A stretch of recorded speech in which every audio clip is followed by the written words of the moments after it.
Now, on your missions, did you ever see? I'm sure you saw enemy fighters. Did you ever see any of the Me-262s, the jets?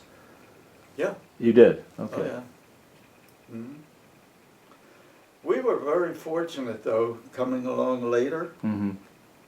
When they got up, usually the P-51s would get after them. Mm-hmm. You know what I mean? Mm-hmm. And so I'd look up out of my plane and see the P-51 way up there. By the way,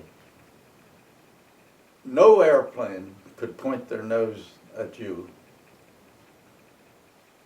without you shooting at them. That's what I've heard. Yeah, and so the Allies had to be very Even careful. if it was a P-51. Yeah. Yeah. If they turned their nose at you, you could shoot them. But we would look up there, and they would waggle their wings like a little bit, you know, to let you know they were up there. The P-51s, they were all hot shot pilots. You Yeah. know.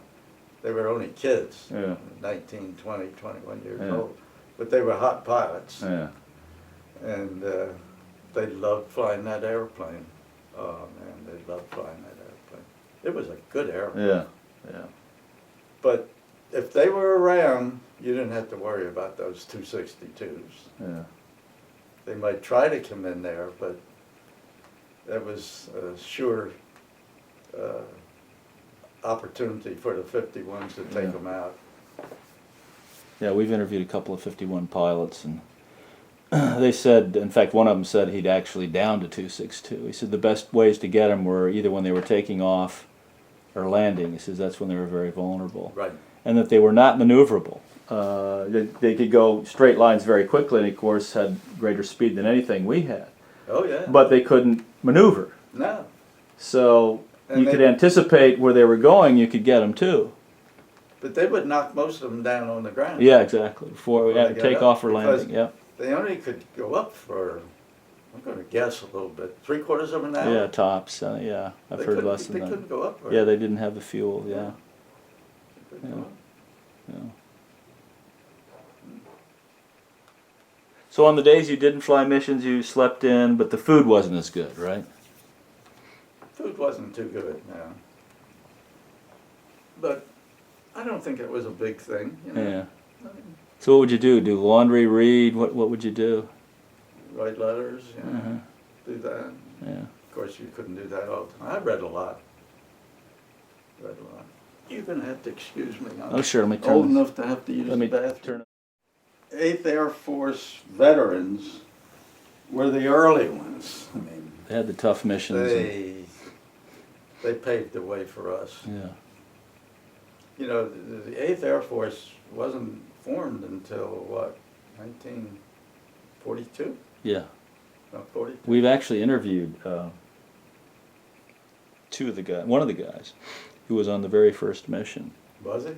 Yeah, and I'll Just just put up like let- 6 planes or something? It was August 42, and they were hitting I think it was a railhead or something in Rouen, France.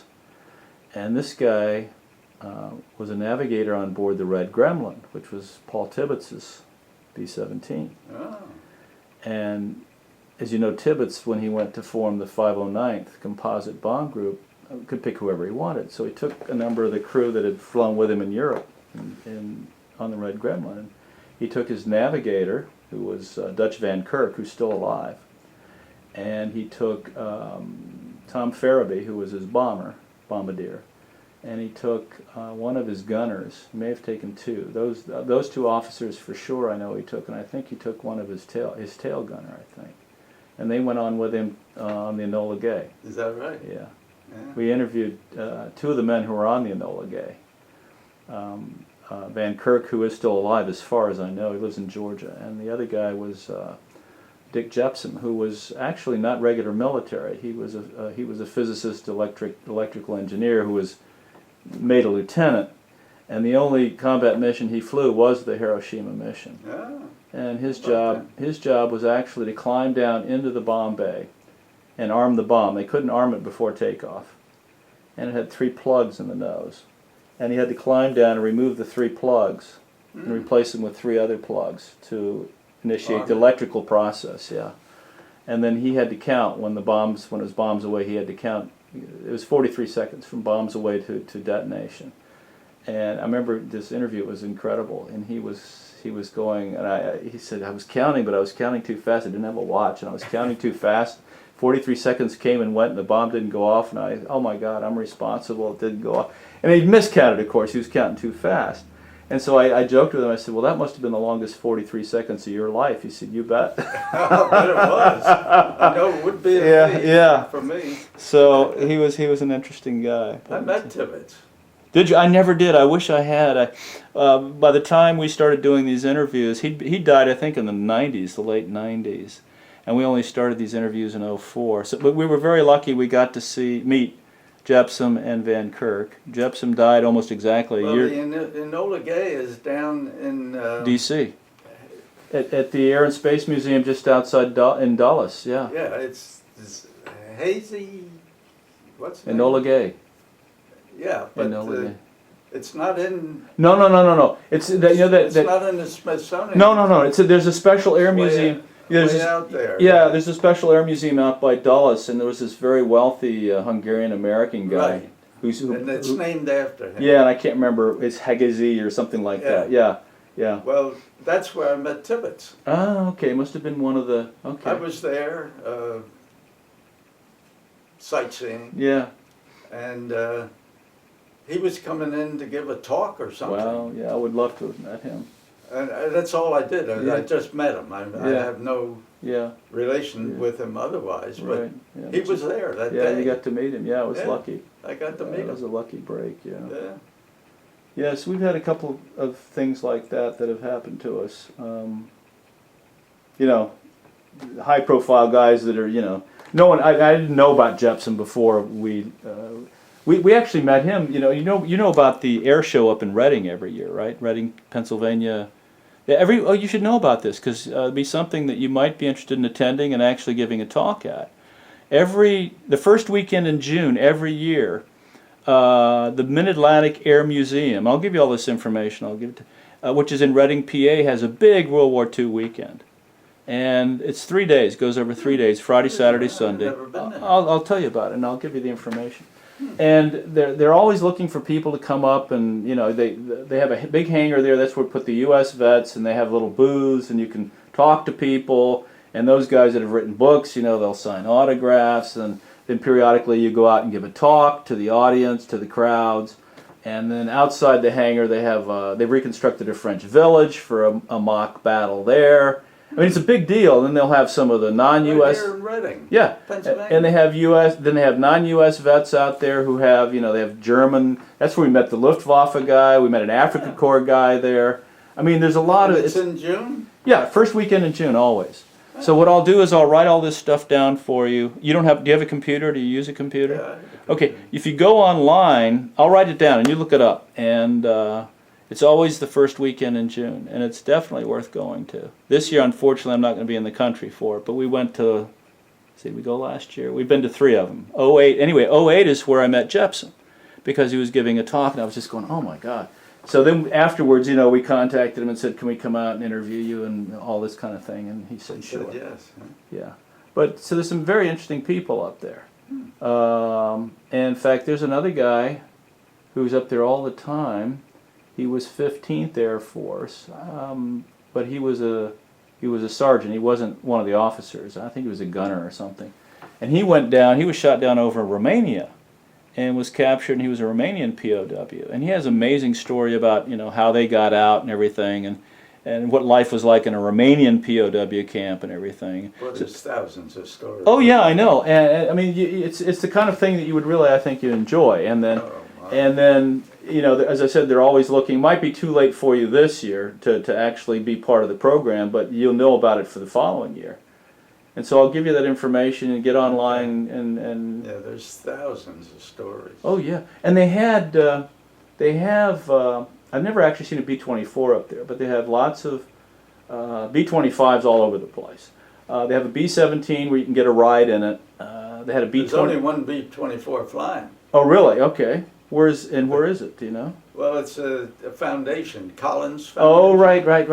Yeah, and they do tours around the U.S. Yeah, it's been here in Wilmington. Okay, I've gotten to ride on a B-17. They have the only B-29 that's still flying, and Oh, yeah? it's called Fifi. but a ride in that is outrageously expensive. I know. That, Well, they wanted $450 for the B-24 ride. yeah. And I said, I never paid $450 to take a ride in that thing. Yeah, I'm not right. gonna pay you $450. Right, right. Well, we had to pay. It's in beautiful condition.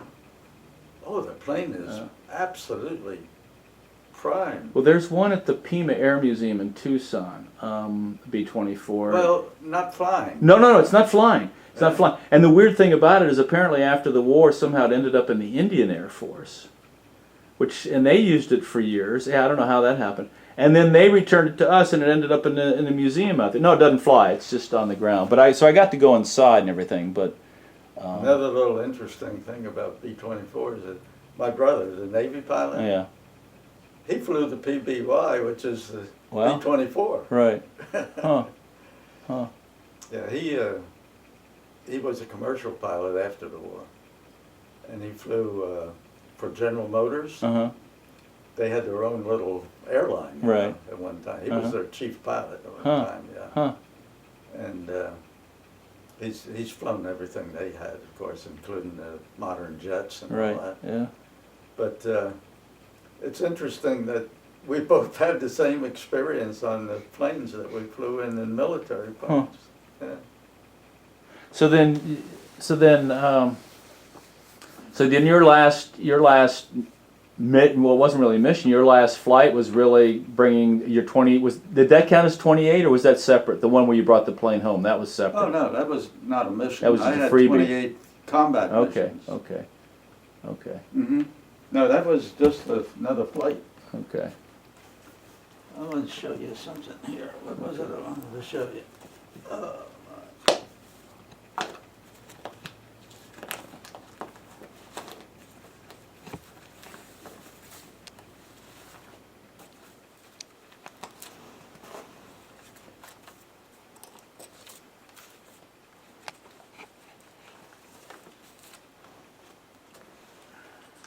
Like I said, there's thousands of stories, right? Oh yeah.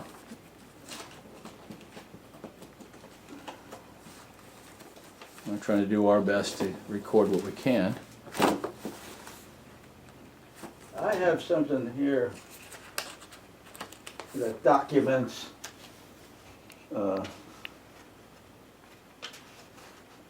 my crew, Oh, okay. and it's done in a way. Did you write it, or? No, I'm just going to say, our ball turret gunner He wrote this then, huh?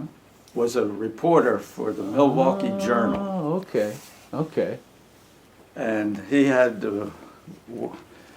what do you call it, the training you have for writing? Oh, right. Yeah. Yeah. And Well. he wrote this. Oh, okay.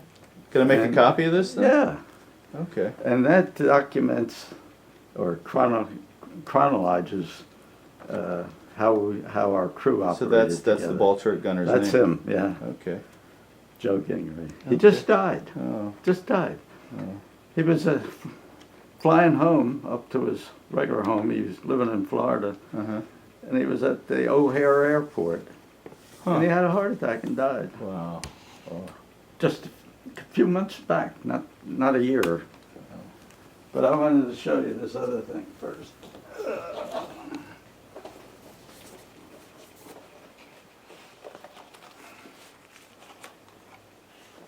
I did this for my kids, if I can get them to. Yeah, if I can make a copy of this, that would be great. This one's from Hap Arnold, Oh, okay. Wow. and I got one in here. Where it is?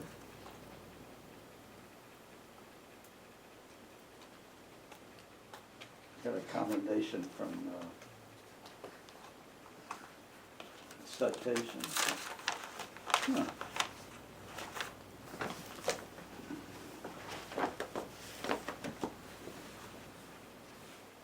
Oh, yeah, there's some great stuff here if I can make some scans of some of this. I told you I went back over there. There's Right. the thing that they have at the Oh, base. yeah. Okay. There's me standing by it, but I'm looking for this. Oh, here's some, yeah. If I- Yeah, this is actual. Okay, yeah, I'd like to. There's a picture of me. Okay, great, yeah, I'd like to. Yeah, I've got a scanner here, I can scan this right here. There's the guy I was telling you, Len Trotta, Right, one of the 5 planes that got Right. back, right. and his pilot was Stan Krivik. I don't see him here, but I have a picture of Krivik here somewhere. There's some planes maybe somebody took out of the plane. They're up there flying around. Mission photos, Enemy mission photos. photos, yeah. Share anything. We had a party. Every 100 missions, they would have a party Wow, for the base. right. Oh, that's what I was looking for. Yeah. Oh, okay, okay. Yeah, if I could scan that, that'd be great, yeah. That was our going days. And I got one in here from Truman Wow, somewhere. is this it? I mean, there's something on the back here, is that it? Yeah. Yeah, that's it. That's it. Okay, yeah, I'll scan, I can scan this stuff here, this. Yeah. When I went back over there, we found those little places. This is near the railroad station. There was a little building there at the railroad station Mhm. that I used to go get the train there and go down to London. Oh, okay.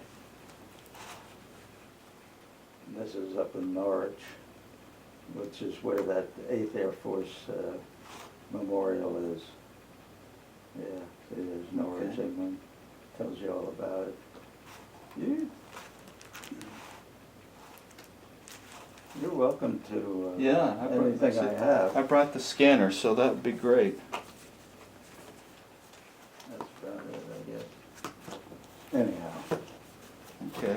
Well, let's, you want to take a break for right now a little bit while I can scan and we can come back? Would you want to do that or you want to finish? I'll finish. Okay.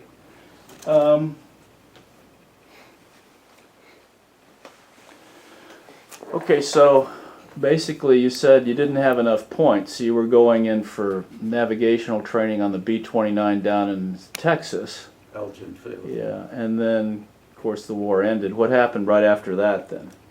After August I got 40? discharged in the November, was it? Yeah. Okay, And I went home from certain active duty, mhm. but I remained in the Reserves? reserves. Okay, I stayed in the reserves, came home, had to make some decisions about what to do with the rest of my life. right. And I didn't know, I had opportunities, for example, to, either go to police department or fire department up there in Newark.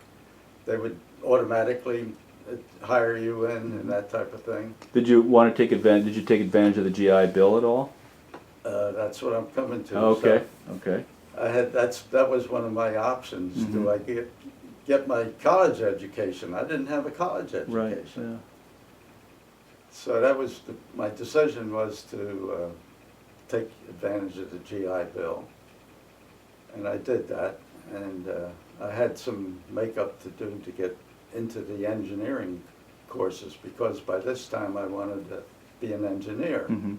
I had enough courses in the military to show me that I needed a lot more education than what I had. So I took the necessary courses to get into engineering school, Mhm. which I did, and got a 4-year mechanical engineering degree. And where was this? Where did you go? New Jersey Institute of Technology. Okay, I was right in my home. okay. That's where I was staying. I stayed at my parents' house while I went to school. And then I went to Stevens Institute over in Hoboken Mhm. for my master's. Okay. And then I went to work. But in the meantime, I stayed in the reserves. I was flying all around up out of Newark Airport. Uh-huh. once a month or something like that, I'd Yeah. go on a trip Yeah. and keep up my skills in flying and navigating. Well, then I was drafted back. They called me back to active duty for the Korean situation. Mm-hmm. And I said, no, I don't think I'm going to fly in more combat. I said, I'll stay in the reserves if you let me, but they wouldn't. They said, you had to either come back, take active duty, Mm-hmm. or drop out. I only had those two options. Mm-hmm. Well, by that time, I had a degree in engineering, and I Yeah. could make a living. Yeah. I said, I'm not going to waste that. Yeah. So I dropped out. That was 1952, I think, and 51, 52. Okay.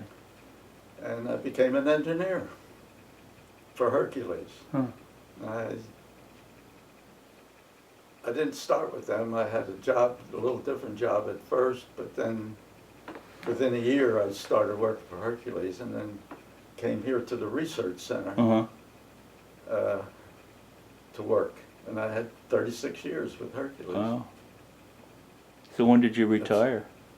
1985. And what did you do after that? Did you? Volunteered. Okay. And what about, when did you get married? How did you meet your wife? And tell us about that. When I took this job, Oh, okay. I came down here Uh-huh. from New Jersey, Uh-huh. took the job here in Hercules, spotted her, and I married her. Oh, so she was working there too? Yeah, Okay. yeah. And what was her name? Margaret Dean. She lost a brother in World War II. Oh. Now all your brothers came back, right? Yeah, Nobody was injured? Nobody was, well, no injuries, no Purple Hearts, huh, no Purple Hearts. huh, Thank goodness. yeah.